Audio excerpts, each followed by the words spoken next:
Morning. So first, the gospel here. Some people try to misinterpret this gospel as this pagan woman getting Jesus to change his mind, which is not good because God doesn't change his mind. God's mind is already there.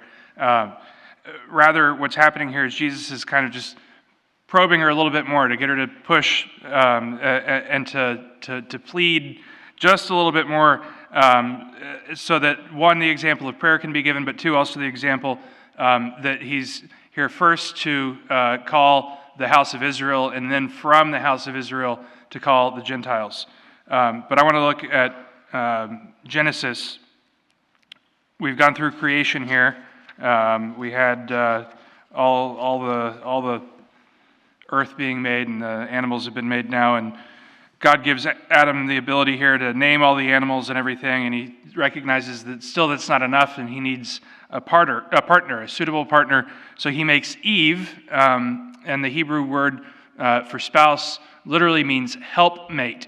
So Eve is the helpmate to Adam. They help each other as they become one flesh to grow in holiness. And so too, that's what the church teaches about marriage today, that husband and wife help each other to go to heaven.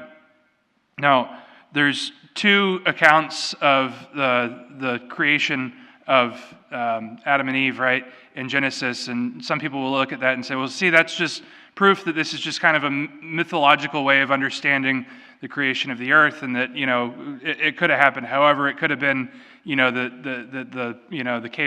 Neanderthals became cavemen, became Adam and Eve.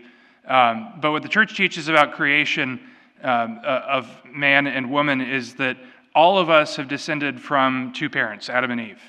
Regardless of how they came to be on this earth, regardless of how God made them, whether it was out of clay, whether it was out of a rib, whether it was just kind of by poof, but that we came from two distinctive parents who were the first human beings, who were the first ones made body and soul in the image and likeness of God. That they didn't just kind of slowly over time become, okay, now there's human beings.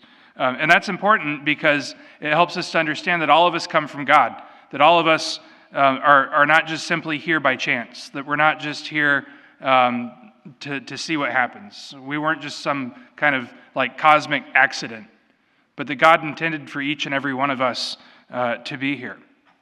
And so we recognize that through Adam and Eve, there's this complementarity, right? As they are helpmates, as Adam is male, Eve is female, and that those are important realities. We see it today that's something that is trying to be redefined, and it doesn't make sense. It baffles the mind. It's like trying to redefine up and down. That for humanity to exist, for humanity to continue, male and female have to be respected. And not as seeing one as greater than the other, but again, complementary. To see the complementary natures of the two sexes.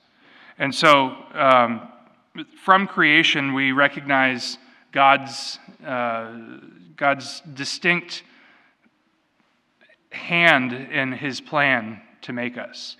To start here and then to jump forward however many thousand years later to today, this is part of God's plan. We see that as people like to test God's plan, as people like to challenge, as people like this woman who encounters our Lord in the gospel, part of that testing and pushing against God's plan is to allow him to reveal himself to us more and more.